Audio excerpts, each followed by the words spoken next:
दोस्तों, क्या ऐसा संभव है कि पोस्टल बैलेट में पार्टी की जीत हो रही है और जैसे ही ईवीएम मशीन खुले पोस्टल बैलेट के सारे फैसलों पर पानी फिर जाए और ईवीएम मशीन की गिनती में कोई और पार्टी जीत जाए? क्या ऐसा हो सकता है? बेशक आपके मुताबिक, हमारे मुताबिक या किसी और बड़े रणनीतिकार के मुताबिक या किसी और बड़े विद्वान के मुताबिक तो ये पॉसिबल नहीं है। यहां तक कि हो सकता है चुनाव आयोग के मुताबिक भी ये पॉसिबल ना हो, लेकिन ये हुआ है। 3 राज्य भारतीय जनता पार्टी जीत गई। भारतीय जनता पार्टी जीती। उनकी जीत से किसी को ऐसी कोई ग्रजेस नहीं है दोस्तों कि जीत गई तो आखिर क्यों जीत गई या नहीं जीतना चाहिए था। बेशक भारतीय जनता पार्टी जीती और उसकी रणनीतियों की तारीफ हुई, उसके तमाम योजनाओं की तारीफ हुई, जिस तरीके से प्रधानमंत्री मोदी के चेहरे पर चुनाव लड़ा गया उसकी तारीफ हुई। लेकिन क्या ये सिर्फ और सिर्फ रणनीति, प्रधानमंत्री मोदी या फिर किसी और चीज की ही जीत थी या वजह कुछ और है? ये सवाल इसलिए उठ रहे हैं दोस्तों, और सवाल पूछा जाना इसलिए भी लाजमी है क्योंकि पोस्टल बैलेट की जब तक गिनती होती है कांग्रेस जीत रही होती है, लेकिन जैसे ही ईवीएम मशीन खुलती है पासा पलट जाता है, फैसला पलट जाता है। ये आखिर कैसे संभव हुआ?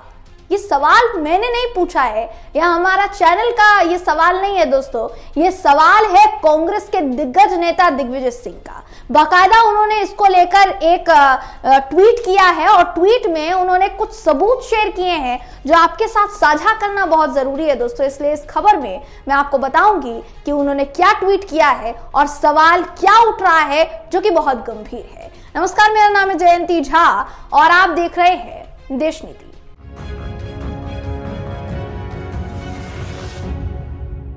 देश नीति, केवल सच्ची और पक्की खबरें। दोस्तों, दिग्विजय सिंह जो कि पूर्व मुख्यमंत्री रह चुके हैं, मध्य प्रदेश के कांग्रेस के बड़े नेता, दिग्गज नेता माने जाते हैं। मध्य प्रदेश में जब कांग्रेस हारी तो इसकी वजह कमलनाथ के एटीट्यूड या आप कह लीजिए अति आत्मविश्वास को माना गया। इसकी वजह माना गया कि कमलनाथ और दिग्विजय सिंह आपस में जो तकरार है उनकी, उसकी वजह से यह हार हुई है।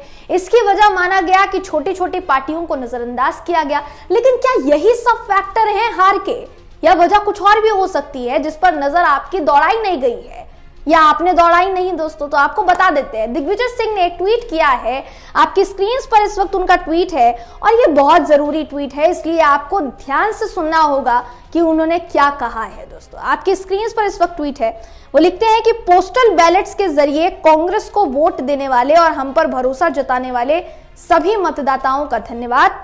तस्वीरों के आंकड़ों में एक प्रमाण है जो ये बताता है कि पोस्टल बैलेट के जरिए हमें यानी कांग्रेस को 199 सीटों पर बढ़त है, जबकि इनमें से अधिकांश सीटों पर ईवीएम काउंटिंग में हमें मतदाताओं का पूर्ण विश्वास नहीं मिल पाया। यह भी कहा जा सकता है कि जब तंत्र जीतता है तो जनता हार जाती है। हमें गर्व है कि हमारे जमीनी कार्यकर्ताओं ने जी जान से कांग्रेस के लिए काम किया और लोकतंत्र के प्रति अपने विश्वास को पुख्ता किया। यहाँ इनका जो ट्वीट है दोस्तों, इस ट्वीट में इन्होंने पोस्टल वोट्स की एक लिस्ट जो है वो भी शेयर की है और इस पोस्टल वोट्स की लिस्ट में अगर आप नजर दौड़ाएंगे, अगर आप देखेंगे ध्यान से, गौर से, तो आपको नजर आएगा, आपकी स्क्रीन पर मैं आपको स्क्रॉल करके दिखा रही हूं कि इंडियन नेशनल कांग्रेस को 199 पर बढ़त थी। आप वोटों की संख्या देखिए, मैं आपको वोट बताती हूँ कहां से कितने वोट जो है पड़े हैं। उज्जैन जो सीट है, यहाँ आप देख पा रहे होंगे टोटल पोस्टल वोट्स है 2309, ठीक है, और इनमें से कांग्रेस को मिले हैं 1291 और बीजेपी को मिले 946 वोट। इसी तरीके से अगर आप नीचे चले जाते जाएंगे तो आपको तमाम सीटों पर ये अंतर साफ सीधे तौर पर नजर आएगा। 303 कांग्रेस, 325 बीजेपी, 381 कांग्रेस, 251 बीजेपी, 1000 कितने 37 वही 1593, 292, 952, 995, 676। इस तरीके का अंतर है दोस्तों। ज्यादातर सीटों पर कांग्रेस बढ़त बनाती हुई, जीतती हुई नजर आ रही थी, लेकिन जैसे ही 11 बजे की वोटिंग के बाद, यानी आप कह सकते हैं फर्स्ट राउंड की वोटिंग के बाद, जैसे ही ईवीएम मशीन खुलती है पूरा खेल पलट जाता है। शुरुआत में तमाम चैनल्स पर भविष्यवाणी चल रही होती है, आकाशवाणी चल रही होती है कि कांग्रेस इस सीट से जीत रही है, कांग्रेस का प्रत्याशी उस सीट से आगे चल रहा है, लेकिन जैसे ही आफ्टर 11 AM दोस्तों, आफ्टर 11 AM जैसे ही ईवीएम मशीन खुलती है, पूरा का पूरा रिजल्ट जो है वो बीजेपी की जीत में तब्दील हो जाता है। ईवीएम पर सवाल खड़े अभी से नहीं हो रहे हैं। ऐसा तो नहीं है कि कांग्रेस हार गई तो सवाल उठाए जाने शुरू हो गए। कोई भी पार्टी हारे, मान लीजिए जब कर्नाटक में भारतीय जनता पार्टी की हार हुई थी, या एक उदाहरण आपको मैं देती हूं यहां पर सीधे तौर पर, हो सकता है और हर मामले में जांच होनी चाहिए। मध्य प्रदेश में नरोत्तम मिश्रा साहब हार गए। नरोत्तम मिश्रा ने दोबारा रिकाउंटिंग की मांग की। रिकाउंटिंग जब हुई तो ईवीएम में वही सारी चीजें मिली और रिकाउंटिंग में भी वो हार गए। तो ऐसा जरूरी नहीं है कि ईवीएम कहीं ना कहीं गड़बड़ी हो, लेकिन सबसे बड़ा सवाल यहाँ पर ये उठता है कि पोस्टल बैलेट के वोट्स में और ईवीएम के वोट्स में आखिर इतना बड़ा अंतर, इतना बड़ा अंतराल कैसे देखने को मिलता है। वहां पर कुछ और, यहाँ पर कुछ और, इसीलिए सवाल खड़े होने लाजमी है दोस्तों, और वही सवाल इस वक्त खड़े हो रहे हैं। सबसे बड़ी बात यह है कि इसको लेकर और भी ट्वीट्स किए गए हैं और उन ट्वीट्स में अलग अलग राज्यों का हवाला भी दिया गया है। अब रणविजय सिंह का ट्वीट इस वक्त आपकी स्क्रीन पर है। इन्होंने क्या लिखा है? इन्होंने लिखा है कि यूपी की तरह एमपी में भी पोस्टल बैलेट में बीजेपी हार गई, लेकिन ईवीएम में बीजेपी जीत गई। यूपी विधानसभा चुनाव में समाजवादी गठबंधन को पोस्टल बैलेट के 51% वोट मिले थे, बीजेपी गठबंधन को 33% वोट मिले थे। अब यही पैटर्न एमपी में देखने को मिला है, जहां बीजेपी बैलेट में हार गई लेकिन ईवीएम में बीजेपी जीत गई। तो ये कैसे संभव है? सवाल उठने जरूरी है। वहीं दूसरी तरफ अगर आप कांग्रेस और तकरीबन भाजपा के वोटों की अगर आप बात करेंगे दोस्तों, 4 राज्यों में किसको कितने वोट मिले, तो संदीप सिंह हैं जिन्होंने एक ग्राफिक शेयर किया है और इसके मुताबिक कांग्रेस को करीब 4 करोड़ 90 लाख वोट मिले हैं और भारतीय जनता पार्टी को करीब 4 करोड़ 81 लाख वोट मिले हैं।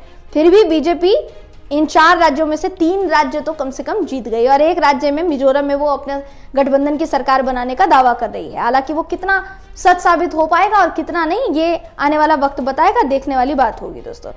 ऐसा भी नहीं है देखिए कि अगर बात की जाए मध्य प्रदेश की, तो मध्य प्रदेश में ईवीएम के अलावा दूसरा फैक्टर नहीं देखा जा रहा है। जैसा हमने इससे पहले के आकलन में भी आपको बताया है कि मध्य प्रदेश में हार के कारण बहुत से बताए जा रहे हैं और कमलनाथ का अति आत्मविश्वास या छोटी पार्टियों को नजरअंदाज करना, ये जो फैक्टर पॉइंट्स है दोस्तों, इनको किनारे नहीं किया जा रहा है।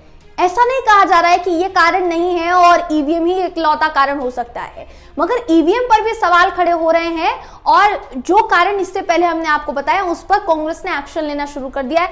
खबर ये है, बताया ये जा रहा है कि मल्लिकार्जुन खड़गे ने, जहां मल्लिकार्जुन खड़गे ने कमलनाथ पर एक बड़ा एक्शन लिया है, ऐसा कहा जा रहा है। हालांकि इस बात में कितनी सच्चाई है या इस बात की पुष्टि जो है हम नहीं करते हैं, देश नीति नहीं करता है। एक यूजर है जिन्होंने लिखा है कि मल्लिकार्जुन खड़गे and Rahul Gandhi have asked Kamalnath to resign as Madhya Pradesh Congress chief, new PCC chief to be chosen soon later this month. यानी इस महीने के बाद या इस महीने के अंत में आप कह सकते हैं नया पीसीसी चीफ जो है उसको नया चुना जाएगा। कमलनाथ जी को उस पद से हटाने की बात शुरू हो गई है। अब क्यों शुरू हुई है ये आप भली भांति समझ रहे होंगे।